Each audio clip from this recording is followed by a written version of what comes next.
색깔 있는 인터뷰 시작하겠습니다. 북한의 4차 핵실험 그리고 로켓 발사 이후에 정부에서 두 가지 방침이 나왔죠. 하나는 고고도 미사일 방어 체계, 그러니까 사드의 한반도 배치를 기정사실화한 점이고요. 다른 하나는 바로 개성공단 폐쇄 방침입니다. 현재 중국과 러시아 사드 배치 문제로 극렬히 반발하고 있는 가운데 동아시아가 또다시 상당한 위기 국면으로 치닫고 있습니다. 한미일 대 북중러 신냉전 삼각구도로 재편되는 상황이 아니냐, 이런 위기와 우려가 쏟아지고 있는 상황입니다. 무엇보다 오늘 사드 문제를 좀 짚어봐야 할 것 같은데요. 오늘은 두 분을 초대 손님으로 모셨습니다. 더불어민주당에 최근에 입당하신 박주민 변호사, 그리고 밀양 송전탑반대 주민대책위원회 사무국장을 지내신 이계삼 녹색당 비례후보를 함께 만나보도록 하겠습니다. 두 분 어서 오세요. 네, 안녕하세요. 네. 예. 아이고, 원래 저희가 이 인터뷰를 예정했을 때는 사드나 뭐 이런 얘기, 개성공단 폐쇄나 이런 얘기가 전혀 없었어요. 사실 저희가 이게 명절 전에 기획된 인터뷰였는데, 그때만 하더라도 우리가 녹색, 평화, 인권 뭐 이런 좋은 그 가치와 담론들에 대해서 얘기를 하려고 했는데, 현안이 워낙 많기 때문에 이 현안을 좀 중심에 놓고 인터뷰를 해야 될 것 같습니다. 어제 질문지를 받아보고 저도 그렇고 이계삼 선생님도 그렇고 시험 치는 것 같아요. 연술고사? 네, 약간 그런 느낌. 그러니까요. 그 질문 만든 저는 얼마나 어제 제가 무려 그 오늘 네 꼭지의 인터뷰가 있는데 제가 이제 한때 그 통일외교 안보라인 취재를 하긴 했었지만 정치부에 온 지 굉장히 오래됐잖아요. 그러니까 뭐 다시 북핵 뭐 이런 거 막 고민을 해가지고 네 가지의 인터뷰 질문지를 딱 짜니까 머리가 언 것 같아요.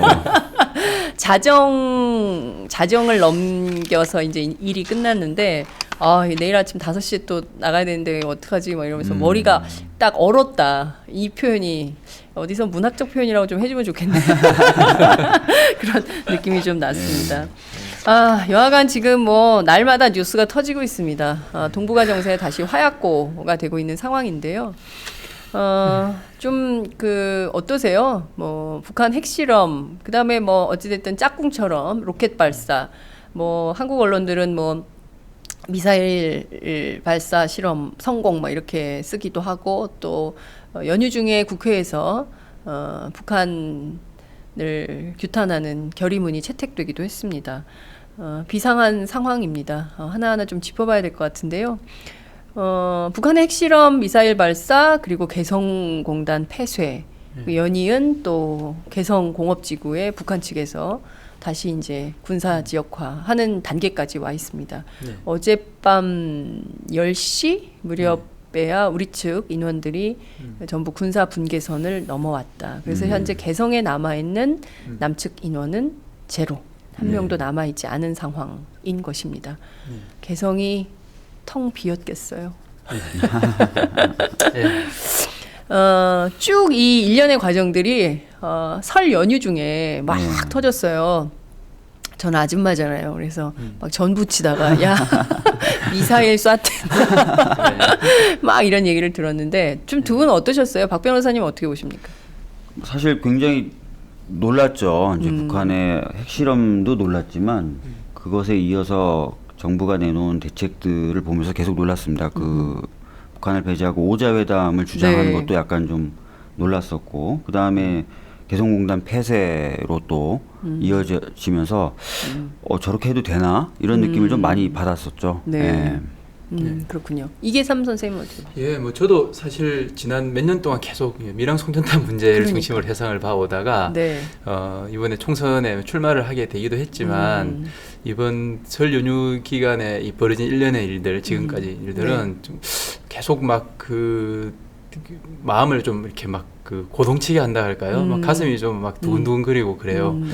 사실은 저희가 최근 들어와서 뭐 위안부 협상 문제라든지 또 저희가 그 TPP 체제를 보면서 그 환태평양 경제 네. 동반자 협정 네. 그 얘기가 나오면서 지금 그 일본산 수입 수산물 문제가 다시 또 얘기가 오르내리고 있거든요. 네. 녹색당에서는 그 문제 가지고도 좀 문제 제기를 하려고 했는데 그 이런 한일 FTA도 그렇고 그러니까 뭔가 좀 미국이 이 동아시아에서 네. 뭔가 좀 그 위상을 다시 좀 중국에 맞서서 제고하려고 하는 이런 전략이 하나 있는 것 같고 또 일본의 지배 세력이 또 거기에 그 빌붙으면서 네. 뭔가 자기 이해관계를 또 좀 다져나가고 네. 거기에 지금 그 북의 지배 세력과 또 남한의 자본이나 지배 세력이 네. 덩달아 좀 부하내동하는 듯한 느낌 속에서 그또 한반도가 다시 또 이렇게 화약고가 되어가는 느낌 때문에 마음이 좀 두근거리고 네. 좀 큰일이다 이런 생각이 예. 자꾸 드네요.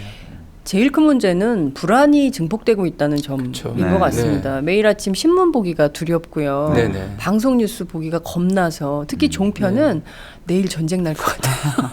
아, 그러니까요. 무서워가지고 왜 이렇게 또 소리를 크게 내면서 네네. 방송을 하는지 모르겠어요. 그러니까 막 네. 흥분시키고 자극시키고 막 선정적으로 쏟아내는 이 보도들 앞에 적어도 팟짱은 좀 차분하게 네. 예, 그리고 냉철하게 네네. 예, 이 상황을 정확하게 좀 봐야 되겠다 이런 생각이 좀 듭니다.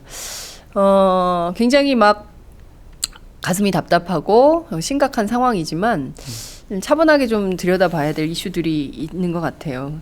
특히 이제 두 분 그동안 굉장히 같은 지향을 가지고 네. 시민운동, NGO 활동을 오랫동안 해오셨어요.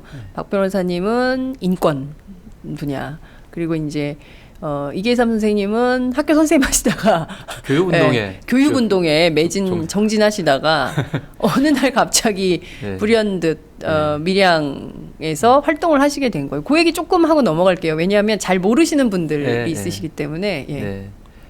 저부터 네. 말씀드려야 되나요? 저는 그 원래 교사 정교조 활동을 오래 했었고요. 한 네. 10여 년 교사로 근무했고 초등학교였습니까? 중학교였습니까? 중학교, 고등학교에서 중고등학교. 근무했습니다. 국어과였고요. 국어 선생님. 예, 예.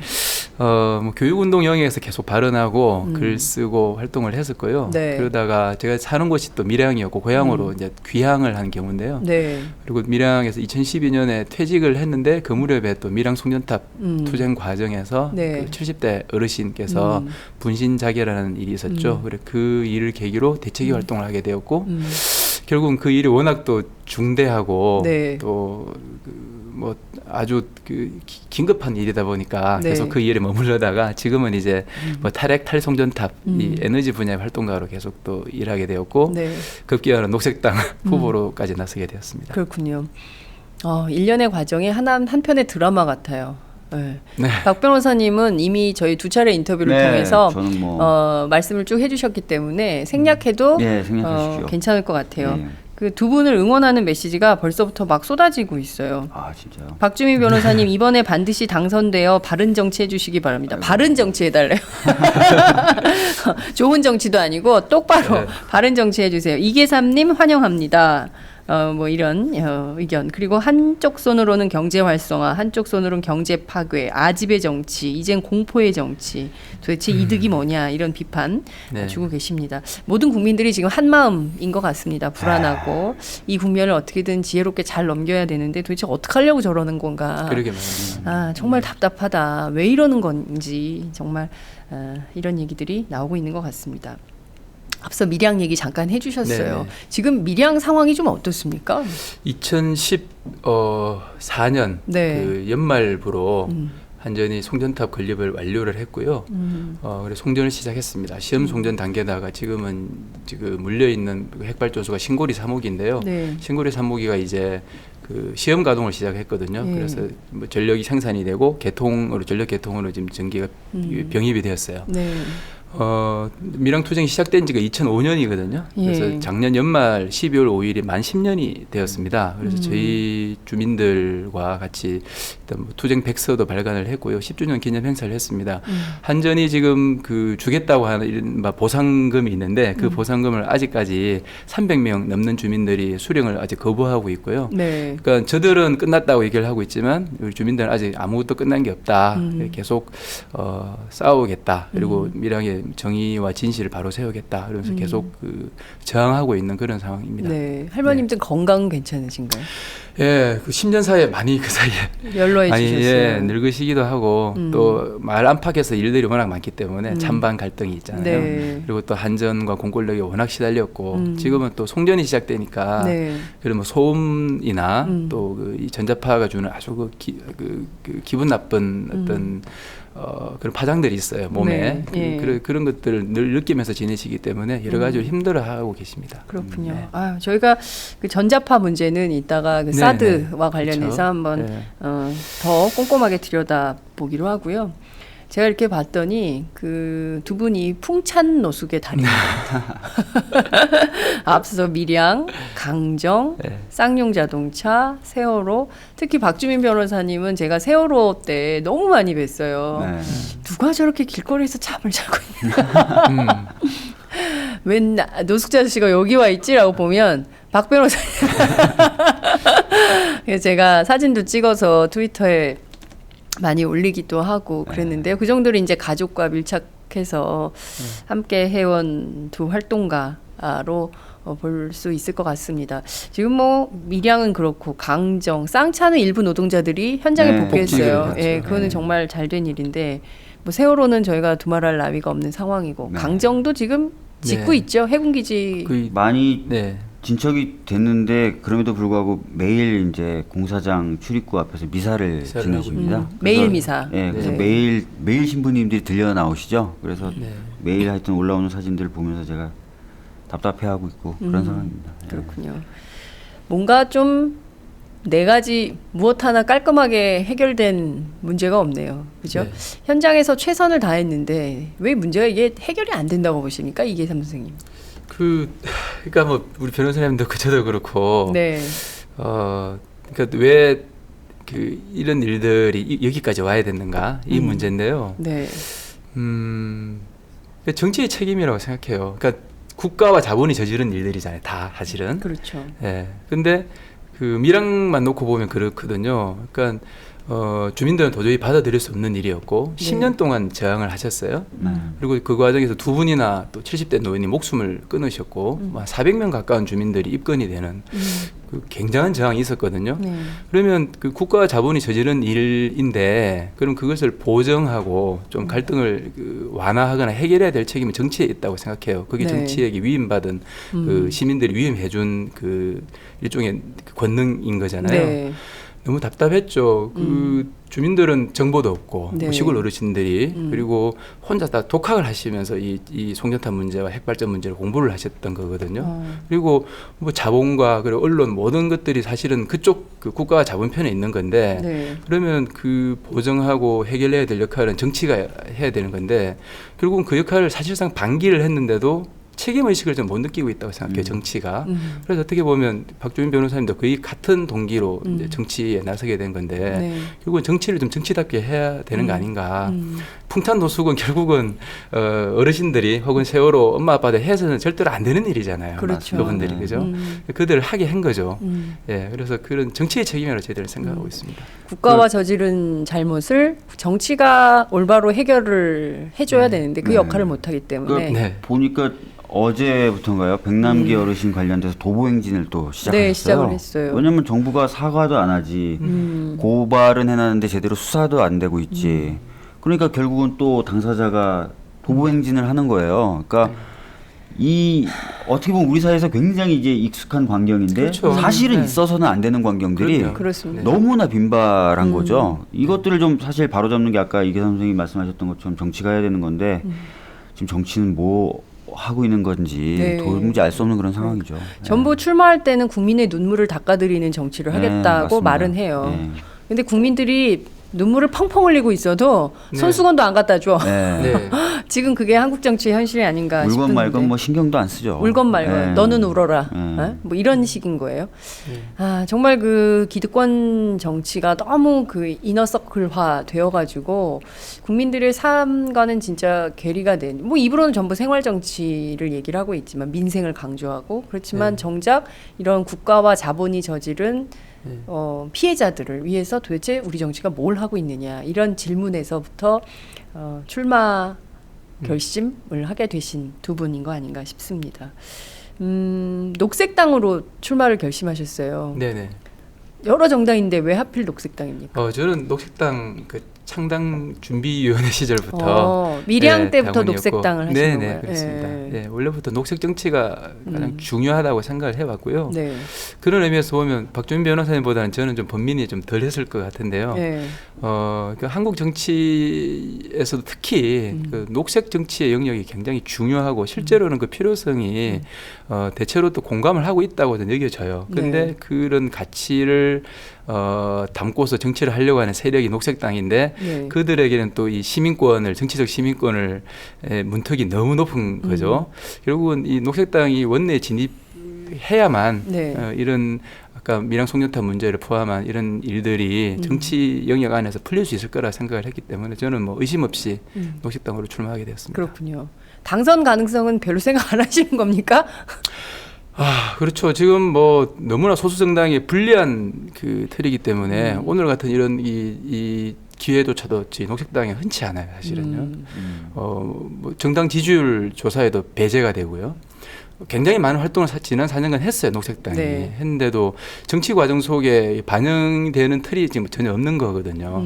근데 좀 그래도 그 사이에 어느 정도 공감은 많이 넓어졌다고 생각해요. 녹색당이 원내에 들어와야 된다라는. 그래서 이번 총선에서는 저희도 기대를 많이 하고 있습니다. 그렇군요. 가슴에 세월호 노란 리본하고 녹색당 배지인가 봐요. 네, 맞습니다. 예. 녹색당 배지입니다. 네. 네. 두 배지를 달고 계십니다.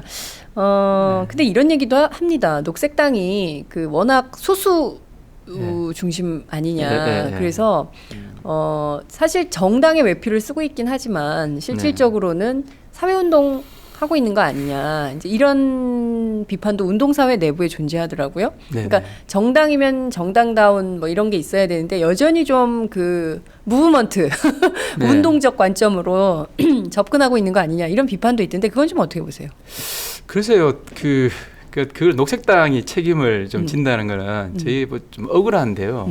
왜냐하면 예컨대 뭐 탄핵 이슈 하나만 하더라도 저희는 좀 진작부터 탈핵 에너지 기본법 체제를 이미 제안을 하고 여러 정당에게 그 발의를 요청을 하고 했었습니다만 네. 실제로 19대 국회 안에서는 거의 현실화되지 못했어요. 그 사회 운동의 과정이 있고 네. 정치의 과정이 있는데 이 장벽이 굉장히 크고 높아요. 사회운동에서 정치로 가는. 그렇죠. 네. 그 사회운동의 이 과정이나 그런 열망들을 이렇게 정치 과정으로 매개해 주는 게 우리나라에서는 국회 같은 공간에 하는 일인데 네. 그 매개의 역할을 전혀 안 하고 있기 때문에 결국은 장외에서라도 활동을 이렇게 사회운동적 활동을 하지 않을 수가 없는 거잖아요. 그러면 이건 정치가 그 제 역할을 못해서 네. 이런 일들이 벌어지는 녹색당이 이런 활동을 하는 건데 녹색당은 그 원내 그 진입을 다 차단시켜 놓고 나서 당신들은 왜 그 정당으로서의 역할보다 사회운동 단체처럼 움직이느냐. 저희들은 조금 억울한 면이 있습니다. 녹색당은 억울하다 이런 말씀을 주셨습니다. 예. 지금 정당 지지율이 몇 %?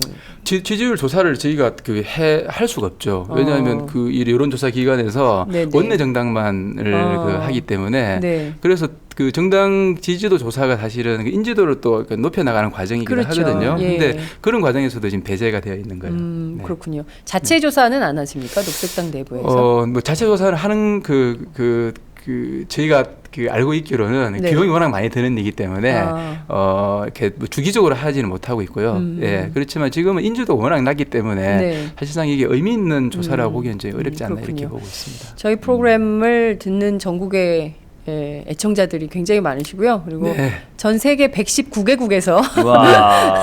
듣고 계시기 때문에 네네. 이번 기회를 통해서 네. 녹색당이 이번 총선에 출마한다 이런 것은 확실히 인지도를 높이는 계기가 네. 되셨을 거라고 생각을 합니다. 박 변호사님은 그래도 그 정당 인지도는 높은 정당이에요. 네, 뭐 우리나라에서 두 번째 가는 정당이죠. 그러니까요. 네. 어떻게 보면은 좀 부잣집에 네. 가신 느낌인데 네. 괜찮아요? 뭐 네? 전에 한번 공천은 받는 거예요? 전에 한번 나와서 말씀드렸던 것처럼 어떤 특별한 보장을 받고 들어간 건 아니고요. 네. 그건 지금도 마찬가지고요. 그래서 사실은 저 어떤 선배분이 이제 당에 이제 이미 와서 활동하고 계셨던 선배님이 벽보를 못 붙여볼 수도 있다. 벽보를. 예, 그 표현이 이제 그 표현을 쓰시더라고요. 이제 출마를 못 한다는 표현을 너 벽보를 못 붙여볼 수도 있어. 이렇게 네. 예, 이곳은 그런 곳이다. 이렇게 얘기를 하시더라고요. 그래서 네. 고민은 좀 많은데요. 전에 말씀드렸던 것처럼 할 수 있는 거 좀 다 해보려고 하고 있고 저도 이제 뭔가 필요성과 또는 뭔가 해야 된다는 어떤 그런 강한 어떤 그 결단과 고민 끝에 들어왔기 때문에 하여튼 할 수 있는 것들은 다 해서 악착같이 하세요. 악착같이라는 표현에 어울리도록 예, 또 예. 하지만 정말 제가 보기 싫은 행동들은 좀 안 하면서 예. 해야 되는데 그게 참 어렵긴 어려운데 하여튼 예. 최선을 다해서 해보려고 예. 합니다. 그러니까요. 예. 이 정치가 사실은 잘하는 사람들은 이 예술이거든요. 예술적 경지에 이르러야 되는데 중간에서 이제 촌티나게 하면 바로 잘리죠. 그런 대중의 정서를. 아이고 죄송합니다. 잘 읽어서 하셔야 될 것 같다는 생각이 좀 드는데요.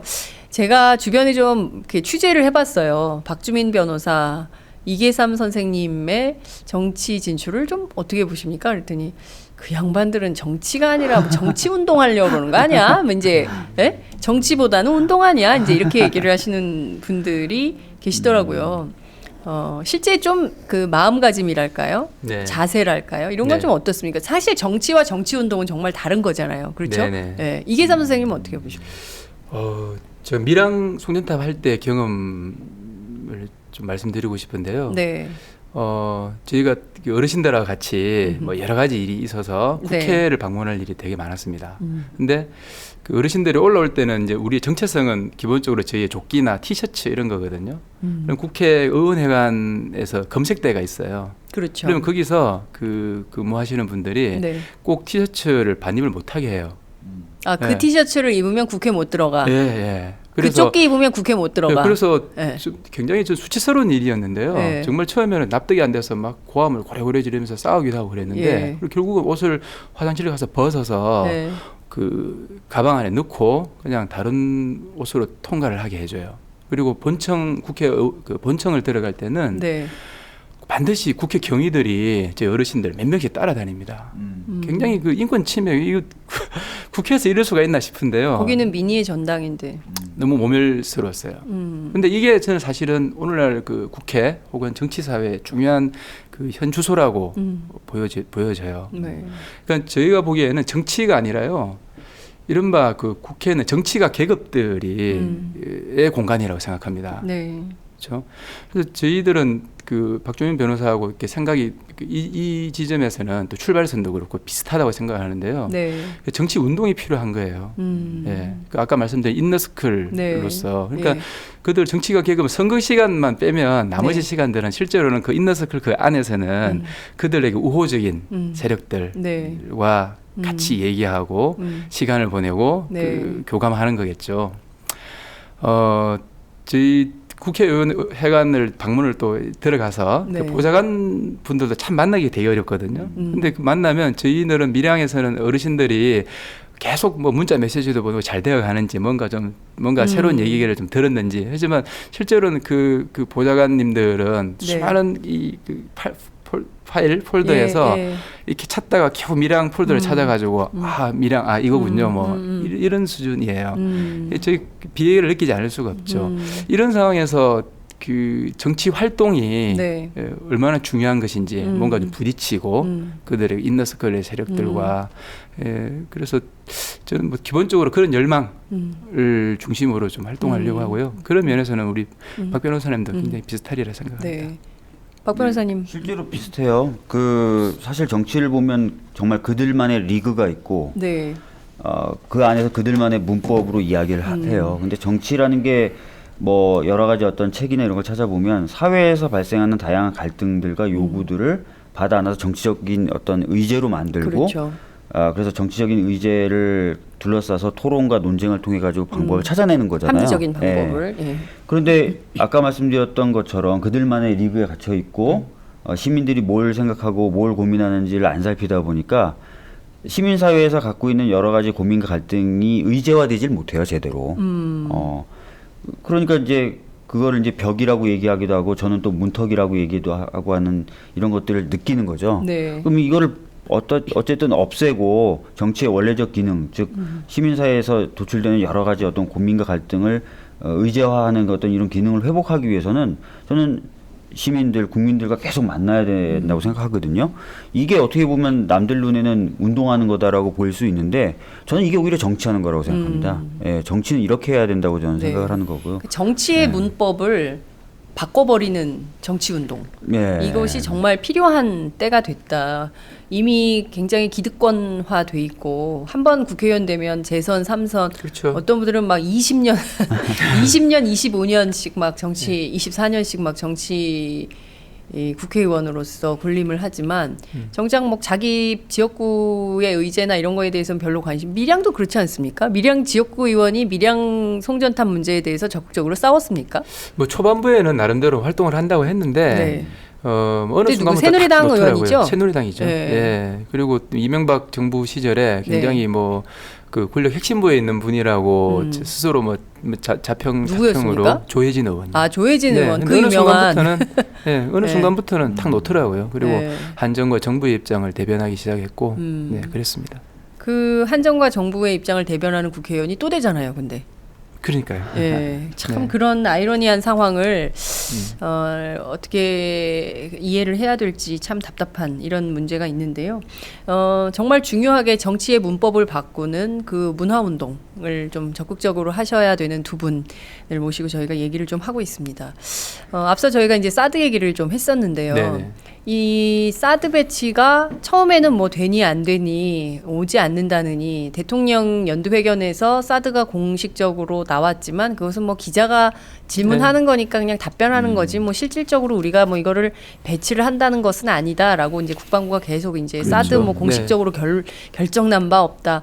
뭐 기자들이 끊임없이 사드 배치에 대해서 물었지만 단 한 번도 공식화된 적이 없었어요. 그러더니 갑자기 설 연휴 마지막 날에 한미 양국이 만나서 부지 선정까지 일사천리로 이번 주에 만나서 협의를 끝낸다는 거 아닙니까? 그래서 지금 동네마다 난리가 났어요. 평택, 그다음에 대구, 그다음 칠곡 외곡면, 그다음에 부산 기장. 근데 지금 거의 뭐 칠곡 외곡면으로 이제 외관면으로 이게 왜곡이란다. 왜곡 보도가 도 많아가지고 너무 죄송해요. 왜곡해서 죄송해요. 외관. 그래서 동네 주민들이 지금 우리 동네는 안 된다 이렇게 하고 있고 그토록 사드 배치를 주장했던 새누리당 의원들도 사드 배치는 해야 되는데 우리 동네 빼고 뭐 이런 주장을 하고 있습니다. 그 얘기를 좀 해봐야 될 것 같아요.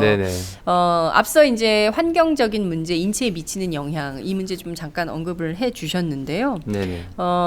사실 정치가 제일 먼저 걱정해야 되는 게 우리 국민의 안전, 생명 뭐 이런 거 아니겠어요? 이런 걸 좀 지켜줘야 국가로서 존재 이유가 있는 건데 그걸 좀 망각하는 상황으로 가는 거 아닌가 싶은 걱정도 생깁니다. 그 문제를 좀 이계삼 선생님께서 말씀을 해주시죠. 그러게요. 밀양과 비교해서. 밀양도 사실 송전탑에서 나오는 전자파 문제가 그 가장 큰 쟁점 중에 하나였거든요. 근데 그 이른바 극저주파 전자기장이라는 것, 그것이 인체에 미치는 영향에 대해서는 사실은 그 의학적으로 명확하게 분명한 결론을 내지를 못했어요. 근데 그 경험적으로 저희가 그 송전선로가 특히 이제 초고압 송전선로가 설치된 지역들을 이제 많이 다녀봤거든요. 근데 눈에 띄게 암 환자가 정말 많아요.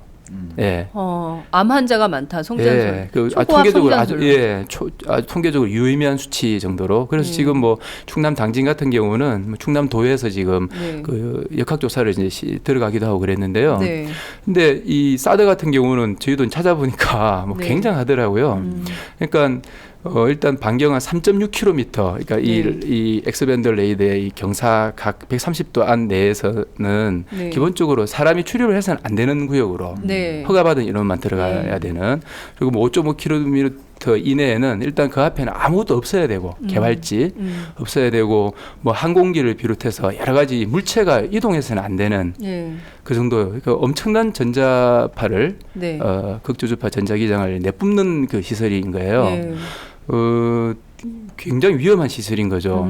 그리고 이걸 누가 받으려고 할 것이며 네. 그러면 반드시 그 지역에 살고 있는 주민들을 이주를 시키고 철거를 해야 되잖아요. 네. 그러니까 주민들을. 그러니까요. 한국 사회가 사람들을 이렇게 막 이주시키고 철거하는데 워낙 이렇게 아무렇지도 않게 생각을 하잖아요. 근데 그렇지 않지 않습니까? 그 네. 삶의 터전이고 네. 굉장히 심각한 문제고 본격적으로 토론이 시작돼야 되는 문제죠. 네. 예, 이게 단편적인 정보만 흘리거나 네. 또 국방부 발표처럼 뭐 100m 이내밖에 문제가 안 된다는 안 된다. 식으로 말도 안 되는 얘기죠. 그 미국 그 육군 교범에 보면 우리가 왜 통상적으로 얘기할 때 FM대로 하는 말을 쓰지 않습니까? 네. 그게 그 군대 용어로 필드 모델이라 야전 교범에서 나오는 야전 교범. 예, 네. 그 미국 교범에서 이렇게 얘기를 하고 있는 거예요. 네. 5.5km 이내에서는 네. 물체가 함부로 그 들여놓거나 이동해서는 안 된다. 안 돼요. 3.3km 안에 사람이 출입해서는 안 된다라고 네. 얘기를 하고 있는데 네. 그런데 100m라고 호도를 하고 있다는 거죠. 네. 국가가 이렇게 해도 되는 겁니까? 어. 예, 그래서 정확하게 정보를 공개를 해야 됩니다. 네. 그 지금 뭐 국방부는 100m라고 말을 하고 있지만 네네. 여러 정보가 이미 다 돌았어요. 그러니까요. 그래서 그러니까요. 지금 뭐 대구가 들썩들썩거리고 있는 네네. 주민들이 지금 미쳐요. 우리 동네 안 된다. 이제 이런 그러니까요. 분위기가 되고 있는 건데요. 말씀하신 대로 이게 지금 인체에 굉장히 유해한 물질이 네. 오는 거란 말이에요. 근데 그 네. 결정 과정은 네. 그냥 일방 통보예요. 개성공단도 네.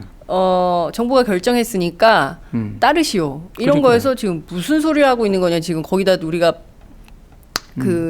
시설 투자한 돈이 얼만데 빈손 네. 털고 나오라는 게 말이 되냐. 국가가 이렇게 해도 되는 거냐. 지금 이게 반발을 하고 있는 거잖아요. 그러니까 그렇죠. 모든 결정이 지금 일방주의예요. 네, 맞습니다. 박 변호사님, 네. 그래도 되는 겁니까? 그러니까 법리적으로 사실- 얘기해 주세요. 법리적으로. 예.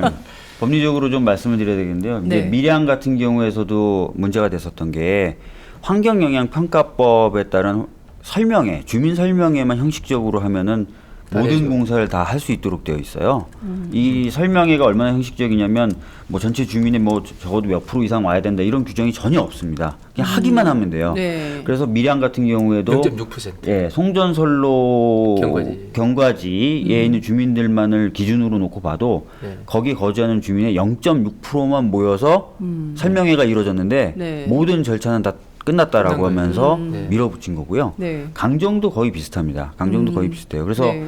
지금 걱정이 되는 게 어떻게 논의가 될지 모르겠지만 사드가 도입되는 것으로 결정이 되면 사드 부지 선정과 시작해서 네. 공사하는 과정에서 역시 비슷하게 진행이 될 거다.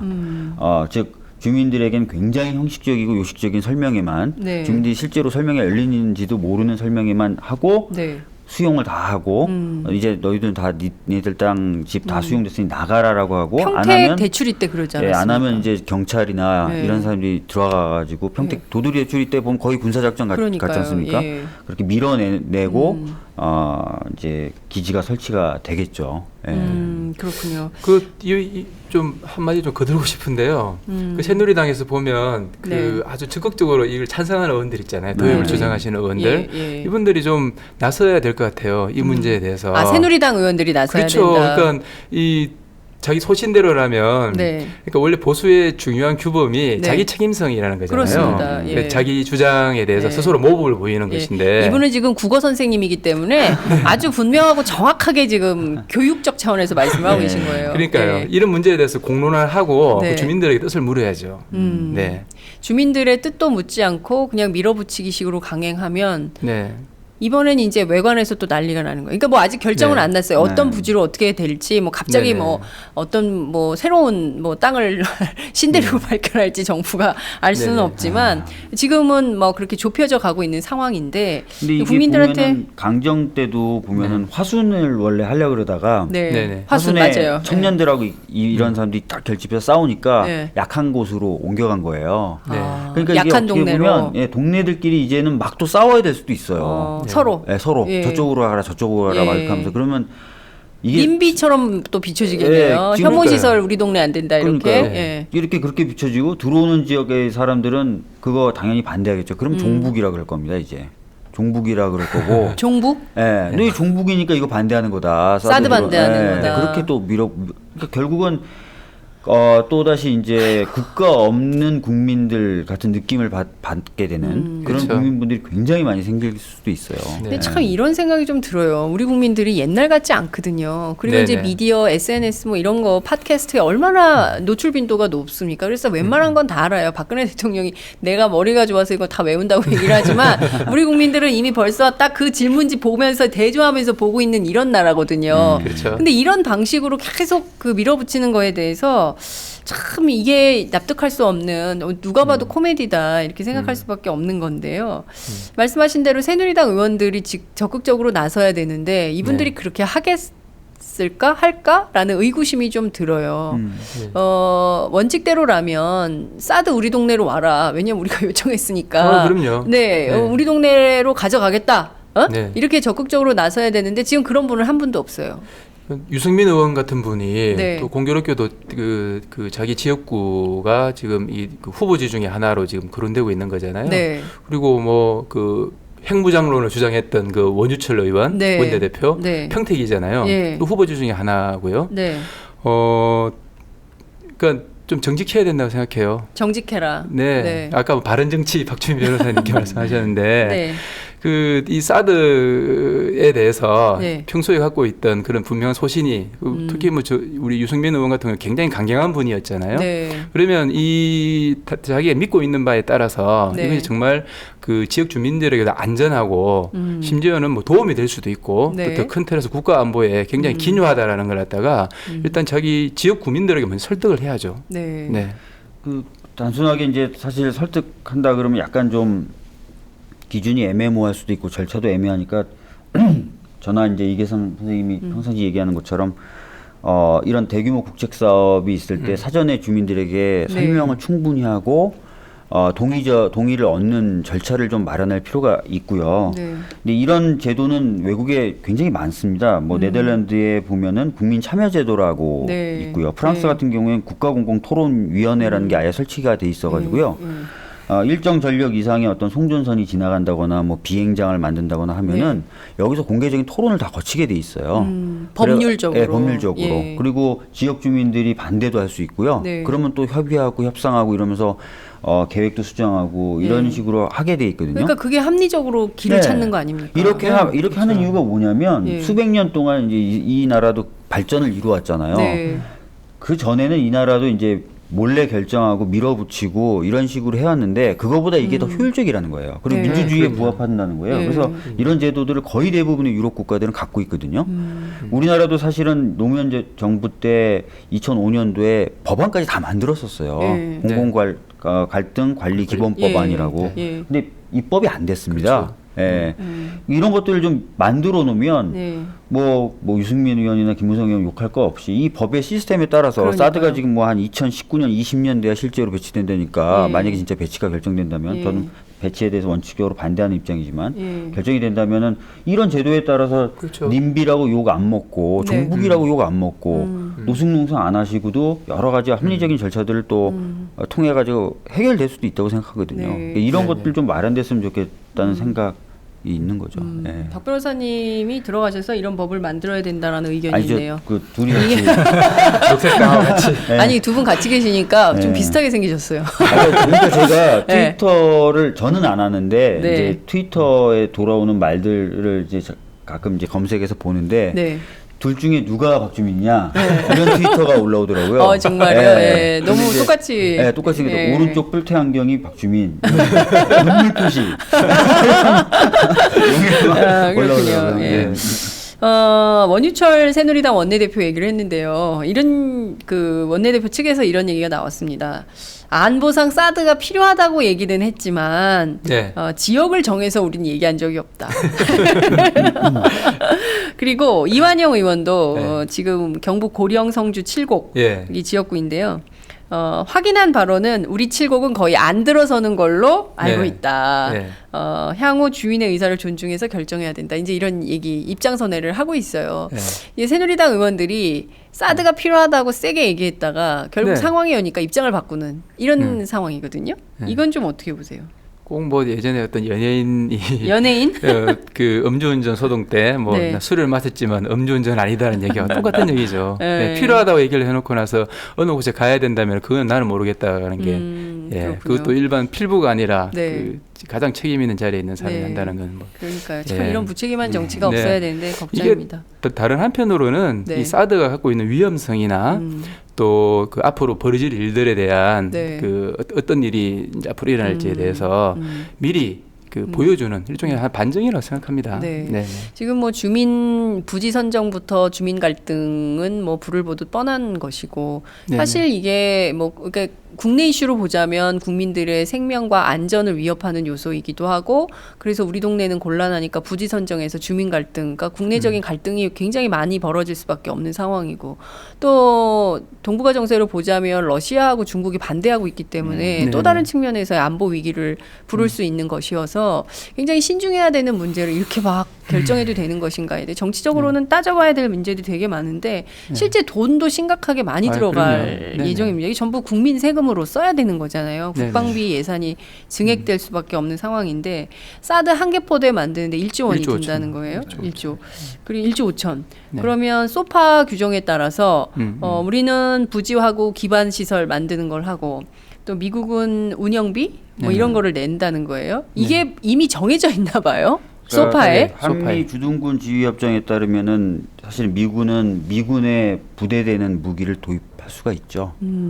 그래서 도입할 경우에 이제 본인들이 이제 운영 경비 같은 건 본인이 되지만 네. 부지나 이런 것들은 우리나라 정부가 내도록 돼 있습니까? 내도록 돼 있습니다. 그래서 소파에 따라서는 이렇게 되는 건데 네. 지금 이제 많은 분들이 우려하시는 것은 미국이 이것 이상을 원할 거다라는 얘기예요. 아 네. 부지 뭐 기반 시설 이걸로는 안 된다. 이걸로는 안 된다는 더 거죠. 내라. 방위비를 더 내라? 왜냐면은 지금 미국이 군사비가 이제 50억 달러 정도로 네. 많이 감축이 된 것으로 알려지고 있어요. 네. 이 상황에서 사실은 사드를 더 만들어서 더 배치할 여력이 없다는 겁니다. 그래서 소파에 따르면은 본인들이 사실은 그 무기를 도입하는데 이제 어떤 제도적 장벽은 없는데도 불구하고 우리나라 정부의 적극적인 입장 표명을 계속 요구해 왔던 것은 소파를 넘어서서 네. 운영비나 어떤 도입에 필요한 여러 가지 비용까지도 우리나라가 좀 부담하도록 하기 위한 왜 북한 때문에요?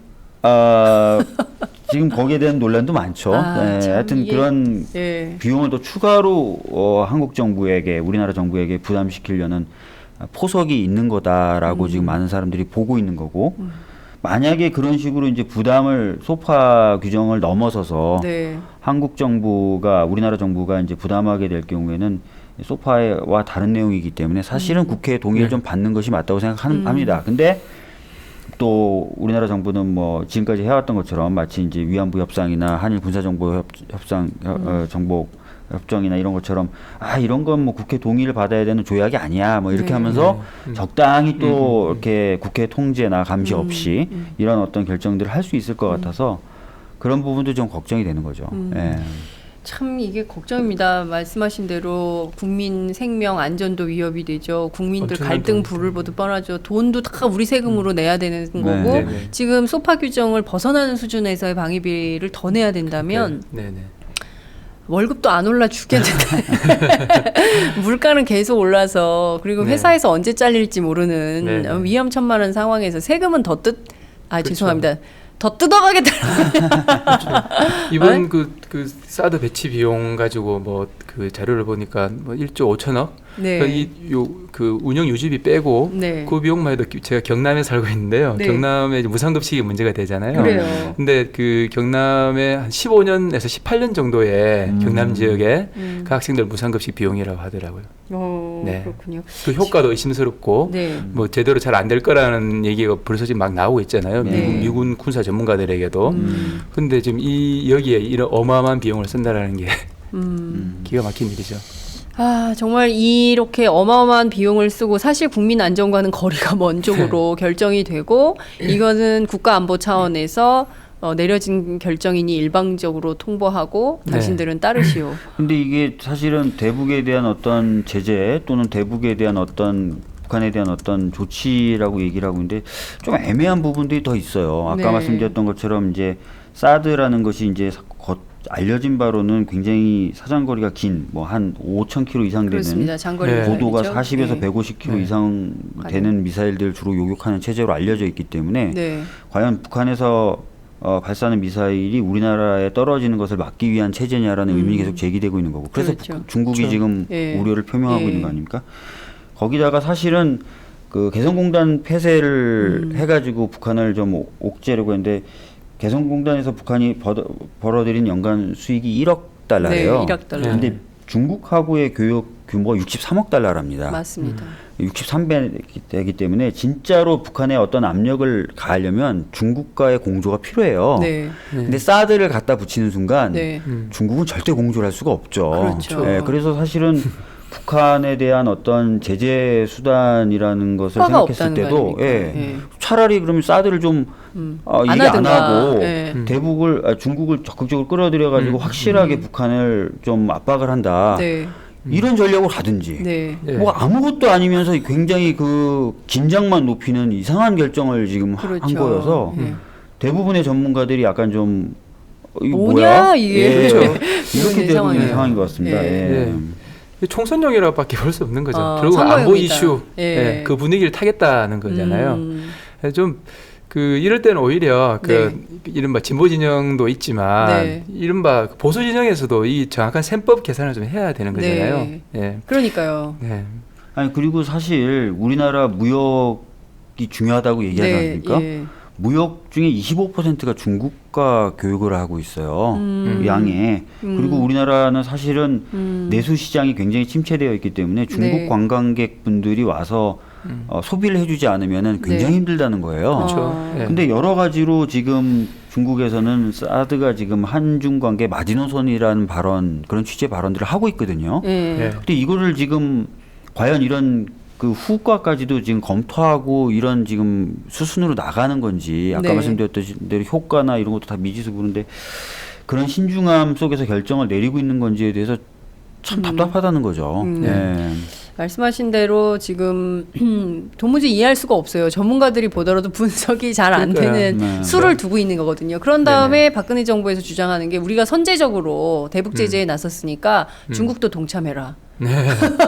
이런 얘기를 하고 있는 사드를 거예요. 얘기하는 순간 중국은 그렇죠. 할 수 없다니까요. 네. 그리고 그 육자회담을 주도해왔던 게 중국이고 중국은 그것을 통해서 풀겠다는 의지가 굉장히 강한 상태에서 뜬금없이 오자회담을 예. 제안하면 북한을 좀- 배제하고. 예, 그럼 예. 중국 입장에서는 지금까지 우리가 해왔던 거 니네들이 대놓고 무시한다는 건데 예. 뭐 거기에 동조할 리도 없고요. 그래서 왜 이러지 막 이런 생각이 드는 여러 가지 발언과 지금 선택들을 하고 있어서 예. 진짜 이계삼 선생님 말씀대로 진짜 이거 순전히 총선만 바라보고 하는 행보 아닌가?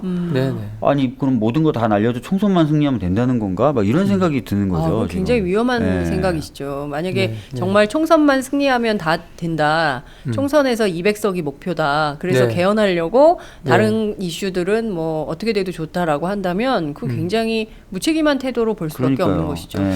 당장 개성공단 기업협회 입장도 그런 그렇죠. 거 아닙니까? 아니 지금 뭐 좀 며칠 말미라도 줘야 거기는 원부자재라도 갖고 나오지. 그런 것도 없이 이렇게 막 군사작전 하듯이 밀어붙이면 당장 이 사람들 일자리 잃게 됐죠. 기업들 부도나게 생겼죠.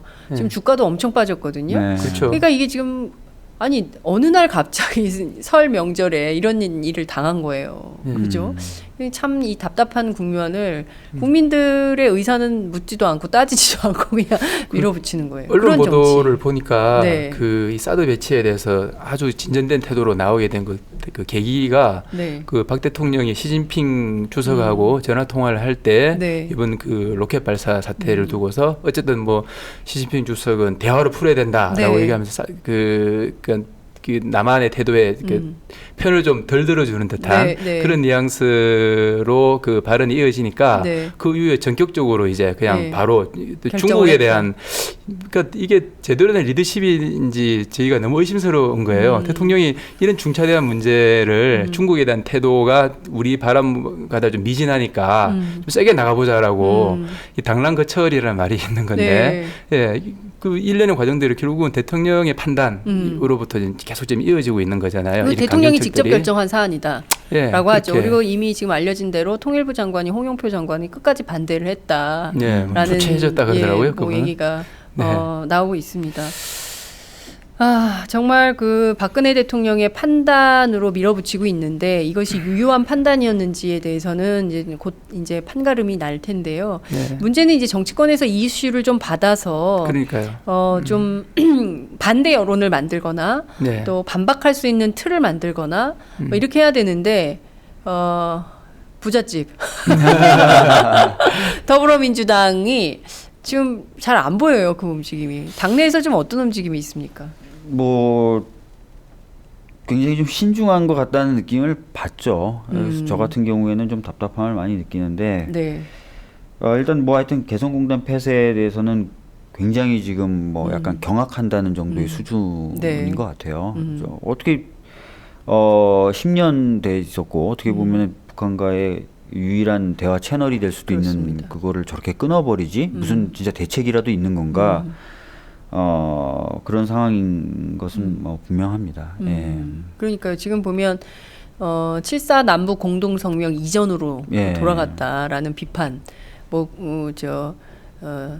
상당히 후퇴한 이런 20년 전으로 돌아간 거죠. 그렇습니다. 20년 뭐 40몇 년 이상 으로 돌아갔다라고 네. 아버지 시대, 아버지 박정희 대통령 시대로 명백히 남북 관계가 돌아갔다. 그때는 근데 냉전 시대였지 않습니까? 그런데 그렇죠. 지금하고 비교할 수 없고 지금은 어찌됐든 육자회담 틀 안에서 동북아 정세를 잘 핸들링을 해야 평화공존 체제가 쓰는 건데 네, 대화하지 않겠다라는 태도인 것이거든요. 그렇죠. 이 위기 속에서 정치 역할은 더 소중할 것 같은데 녹색당은 좀 녹색 이슈도 중요한데 평화 이것도 되게 중요한 거 녹색은 아닙니까? 기본적으로 평화고요. 예. 저희들은 뭐 계속 얘기해 왔습니다. 그러니까 이 문제는 평화다.